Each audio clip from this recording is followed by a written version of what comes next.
Konnichiwa, bellezas ninfas celestiales. El día de hoy vamos a ver cómo Jinshi paga por Mao Mao en una apuesta. Alerta de spoiler, vamos a ver contenido de la novela ligera. Continúa bajo tu propio riesgo. Bienvenidos a los diarios de N. Recuerda dar like y suscribirte. ¡Comencemos! En esta ocasión, Jinshi se lleva de viaje a Mao Mao y van rumbo a la capital occidental, aunque ella todavía no sabe esto. Y antes de llegar a la capital, hacen una parada en el pueblo del doctor eunuco del Palacio Interno. Su familia vive en una aldea productora de papel. Aquí Jinshi iba disfrazado como si tuviera una cicatriz de quemadura en su rostro y tiene un aspecto sombrío. Cuando Mao Mao ve a Jinshi disfrazarse, sabe que van a espiar. Y es que el primo de Mao Mao, es decir, Lahan, el sobrino de Lakan, le había dicho a Jinshi que algo raro estaba pasando en ese pueblo porque la producción de la cosecha de arroz había disminuido y las cantidades que exportaban eran muy pocas. Era un asunto de un posible desvío de recursos. Así que aprovecharon la visita que le estaba haciendo el curandero a su familia, pues ya tenía más de 10 años que no los veía. El curandero ni siquiera sabía que Jinshi estaba ahí disfrazado. Cuando ya estaban en la casa familiar del doctor, la hermana del doctor hizo una pequeña broma cuando estaban comiendo. Le dijo a su hermano curandero que nunca esperó que un eunuco como él volviera a casa con una joven novia tan encantadora, refiriéndose a Mao Mao. El curandero se rió, pero también se escuchó un ruido de un plato cayéndose. Cuando Mao Mao regresó a ver, vio que a Jinshi se le había caído la bandeja de comida. Parece que no le gusta que digan que Mao Mao es la novia de otro, ni siquiera en broma. En la conversación, los familiares del curandero les comentaron que tenían problemas en la aldea. El problema es que el terreno donde se construyó la aldea de los papeleros es rentada. El propietario vivía cerca, donde también vivían los demás campesinos que cosechaban arroz. Los papeleros tenían un contrato de arrendamiento por 20 años. El propietario original con el que celebraron el contrato ya había fallecido y el nuevo propietario era su hijo, que para variar odiaba a los forasteros. Cuando la aldea recibió un encargo imperial para suministrar papel a la corte, apenas podía tolerarlo. Faltaban 5 años para terminar el contrato y los pagos eran mensuales, pero el propietario ya quería que le pagaran los 5 años restantes, con la excusa de que la cosecha de arroz había bajado porque supuestamente al fabricar el papel ellos contaminaban el agua. Básicamente quería correr a los papeleros de ahí. En un principio no había problemas entre la aldea de los campesinos y la aldea de los papeleros, pero el impuesto sobre el papel había bajado mientras que el impuesto sobre el arroz había aumentado. Aparentemente estaban en desventaja los agricultores de arroz. En este momento Mao Mao regresó a ver a Jinshi, quien parecía tranquilo, pero ella notó que estaba alterado. Pensaban que el problema podía ser causado por la plaga de insectos. La familia de los papeleros esperaban que el curandero pudiera hablar con el emperador para poder bajar los impuestos, pero eso realmente no era posible. Pero el grupo de Jinshi y Mao Mao ofrecieron su ayuda y quedaron de asistir a la conferencia que iban a tener el terrateniente con los papeleros. Todos se quedaron a dormir en la casa familiar del doctor. Mao Mao tenía una pequeña habitación para ella sola donde se estaba lavando su cabello. Como estaba haciendo frío, metió sus pies en un cubo de agua caliente. En eso escuchó que tocaban a su puerta y cuando fue a abrir le dio la entrada a un hombre inquietante con una quemadura en el rostro que era ni más ni menos que Jinshi. Ya estando dentro de la habitación, Mao Mao, parada frente a él, lo miraba con una cara de qué es lo que estaba haciendo ahí en su cuarto. En eso Jinshi tocó la quemadura falsa de su mejilla y le mostró un paquete envuelto en tela. Él quería que Mao Mao le limpiara el rostro y más tarde le rehiciera el maquillaje sobre la quemadura falsa. Mao Mao aceptó y en eso Jinshi sumergió un pañuelo en el cubo donde Mao Mao había remojado antes sus pies. Ella se quedó mirando el cubo pensando que el agua no estaba tan sucia. Su expresión hizo que Jinshi le preguntara si pasaba algo. Ella decidió reservarse para sí misma que Jinshi se estaba limpiando el rostro con su agua de pies. Jinshi cerró sus ojos y dejó a Mao Mao trabajar, aparentemente disfrutando el tacto del paño cálido y húmedo. Mao Mao se estaba preguntando si el pie de atleta se podía extender a la cara, aunque ella no tenía pie de atleta. Aquí Mao Mao nos demuestra que el agua de calzón ya pasó de moda. Lo de hoy es el agua de pies. Jinshi ya tenía sueño porque se fue desplomando en la cama poco a poco hasta quedar acostado. Mao Mao por su parte se sentó en la cama y comenzó a acariciar suavemente su cabello. Se dio cuenta de que Jinshi no llevaba perfume, pero aún así percibía un ligero aroma floral. Jinshi, con voz somnolienta que a Mao Mao le pareció más seductora de lo normal, le dijo que rehiciera su maquillaje de quemadura en ese momento. A Jinshi parecía gustarle el contacto físico. Él cerró los ojos como un niño mientras Mao Mao extendía el pegamento con la punta de los dedos. Ella le advirtió que no se quedara dormido, que primero llamaría a Basen. Mao Mao no entendía por qué Basen era el asistente de Jinshi. Entendía que eran hermanos de leche, pero no era tan eficiente como su padre Gao Shun. Jinshi solo le dijo que Basen era competente cuando realmente importaba. Mao Mao terminó el maquillaje de las quemaduras de Jinshi y estaba a punto de lavarse la mano pegajosa cuando se le ocurrió una brillante idea. Con su mano limpia buscó la lámina de bronce que ella utilizaba como espejo. Luego ella intentó pintar el material del maquillaje de Jinshi alrededor de su boca. Mao Mao sonrió juguetona pareciendo un monstruo. Jinshi se estaba riendo del aspecto de Mao Mao. Ella se dejó llevar también por el deseo de pintarse los ojos y las mejillas. Ahora su rostro se veía realmente inquietante, parecía un cadáver. Ella estaba muy divertida y Jinshi, completamente absorbido por el espectáculo, intentaba desesperadamente no reírse. Mao Mao se sintió mal por él porque prácticamente él estaba teniendo un ataque de risa, pero se inclinó para terminar el trabajo en el rostro de Jinshi. Justo en ese momento tocaron a la puerta y era Basen. Él gritó que iba a entrar y la puerta se abrió antes de que Mao Mao y Jinshi pudieran detenerlo. Basen se quedó impactado con sus ojos abiertos, pues a él le parecía que Jinshi estaba aparentemente doblado por el dolor y Mao Mao se estaba inclinando sobre él con la cara y la mano cubiertas de algo rojo. Basen se quedó callado, Jinshi y Mao Mao no dijeron nada, y poco después inmovilizaron a Basen cuando parecía que estaba a punto de gritar por ayuda. Mao Mao metió el pañuelo en la boca de Basen y Jinshi lo inmovilizaba. Eso era lo más coordinado que Jinshi y Mao Mao habían hecho juntos desde el día en que se conocieron. Ellos solo estaban jugando y divirtiéndose y llega Basen de aguafiestas.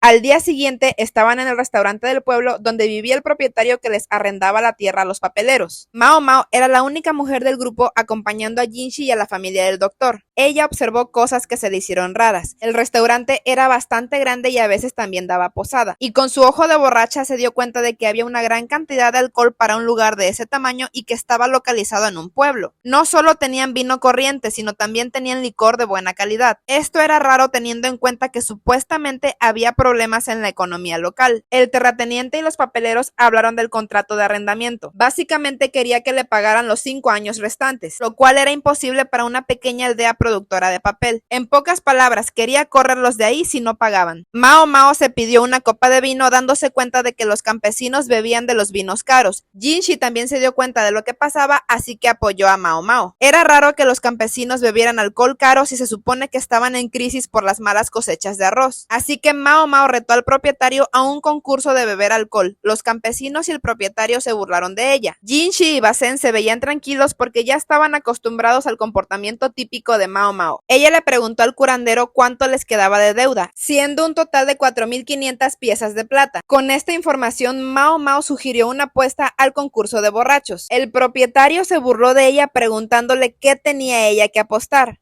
Mao Mao descarada se golpeó el pecho de forma demostrativa, diciéndole que si la vendía a un tratante de mujeres, podría cobrar por ella al menos 300 monedas de plata. Varios campesinos escupieron sus bebidas mientras que los artesanos se quedaron sin palabras. Hubo un estruendo que resultó ser Jinshi saltando de su silla. Mao Mao, sin embargo, se limitó a asentir con la cabeza como si quisiera indicar su tranquila confianza en ella. El propietario se rió a carcajadas, le dijo que era una gran cifra para una niña tan pequeña, preguntándole si tenía idea de cómo funcionaba el mercado de mujeres. Mao Mao, con gran confianza en sí misma, sí tenía idea de cómo funcionaba el mercado. Por eso había sugerido la apuesta y el concurso. Ella sentía que ya había visto su parte justa de jovencitas vendidas. El hombre incrédulo le decía que la joya más perfecta del mundo no se vende por más de 100 piezas de plata y se sorprendía de que Mao Mao pensaba que pagarían más de 300 monedas por ella. Mao Mao se dio cuenta de que el casero, el terrateniente y los campesinos ya se empezaban a ver borrachos. Ella los miró y se rió de ellos burlándose, algo que no les hizo gracia y se le quedaron viendo fijamente. Ella les contestó de forma mordaz y burlándose de ellos, haciendo que uno de los granjeros la agarrara por el cuello, tirando de ella hasta que se puso de puntillas. Jinshi estaba a punto de hacer un movimiento, pero Mao Mao le lanzó una mirada con el rabillo del ojo. Si se involucraba ahora solamente complicaría más las cosas. El granjero enojado que sostenía a Mao Mao estaba a punto de golpearla. Ella, provocándolo más, le dijo que era un analfabeto. Cuando su puño se lanzó hacia ella, pero que nunca la golpeó, se escuchó el ruido de algo golpeando la mesa. Era Jinshi, que se había interpuesto entre Mao Mao y el granjero agraviado. Y en la mesa había un bolso que Jinshi giró, derramando muchas monedas de plata. Todos los presentes los miraron con los ojos y la boca abierta, incluido Basen, cuya boca se abría y se cerraba, completamente atónito ante la escena. No se creía lo que estaba haciendo Jinshi. Por su parte, Jinshi exclamó que 300 monedas de plata serían baratas para el precio de Mao Mao. Él usó un tono de voz más bajo de lo habitual y utilizó su aspecto apuesto pero inquietante para mantener la sala a raya, a la vez que apartaba la mano del hombre que sostenía a Mao Mao. Ella se molestó de que enseñara el dinero así, pero le siguió el juego. Mao Mao se enderezó el cuello de la camisa, ella plantó un pie en la silla y sacó el pecho, así tal cual como era, diciendo que los hombres que conocen lo que es valioso saben lo que están viendo cuando la miran. Mao Mao será pequeña, pero su confianza se mide desde su cabeza hasta el cielo. El granjero que había estado a punto de golpearla gruñó y en su lugar solamente la miró feo. Por su parte, Mao Mao y Jinshi dedicaron a los granjeros sus sonrisas más descaradas. Obviamente los hombres estaban molestos, pero el propietario los calmó y como habían puesto dinero de verdad sobre la mesa, para él era una apuesta. Mao Mao sonrió al ver que su provocación había funcionado. Los papeleros se le quedaron viendo a Mao Mao como si no pudieran creer lo que estaba pasando. Jinshi por su parte dirigía a Mao Mao una mirada que comunicaba que estaba muy disgustado por esto. Basen parecía molesto por el hecho de que Jinshi estuviera disgustado. Mientras tanto, ya había dinero puesto sobre la mesa. Ninguno de estos hombres sabía lo borracha que es Mao Mao y su alta tolerancia al alcohol. El primer hombre en caer fue el que había intentado golpearla. Las botellas de vino vacías estaban en el suelo junto con 3 hombres grandes con ellas. El cuarto acababa de unírseles. La familia del curandero no daba crédito a lo que veía. Mao Mao bravucona preguntaba si eso era todo, sabiendo que ella estaba acostumbrada a beber cosas mucho más fuertes. Los campesinos ni siquiera estaban acostumbrados a beber algo tan fuerte y habían subestimado la resistencia de Mao Mao. Además, ella no tenía la intención de beber con calma. Jinshi se acercó a ella y le susurró al oído que 300 monedas de plata no eran un mal negocio para volver a comprarla. Imaginar que Jinshi podía intentar comprarla de nuevo hizo que Mao Mao reforzara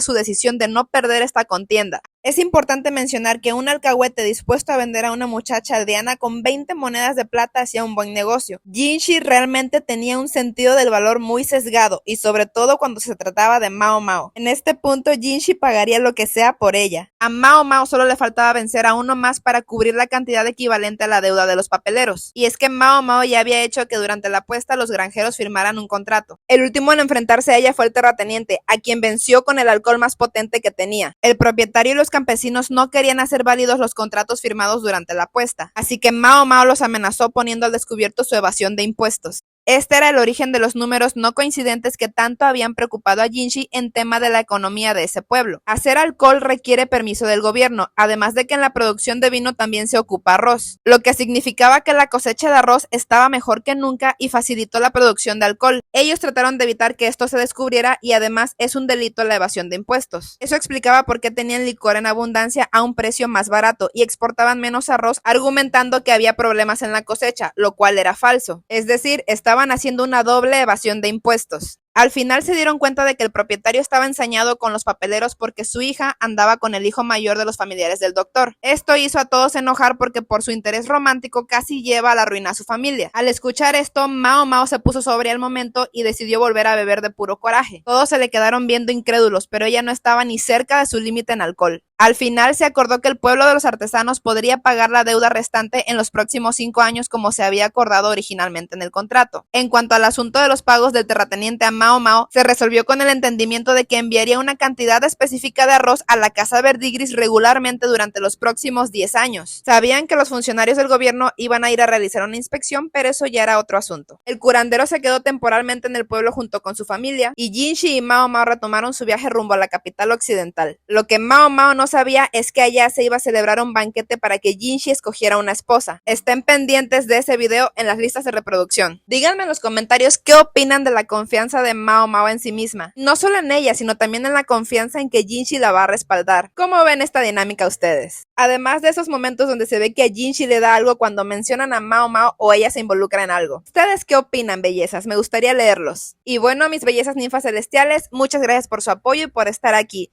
Nos vemos en otro video. ¡Sayonara!